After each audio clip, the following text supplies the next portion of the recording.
সেই তুমি কেন এত অচেনা হলে, সেই আমি কেন তোমাকে দুঃখ দিলে, কেমন করে এত অচেনা হলে তুমি,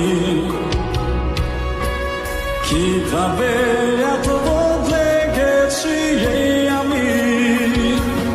ও বুকেরই সব কষ্ট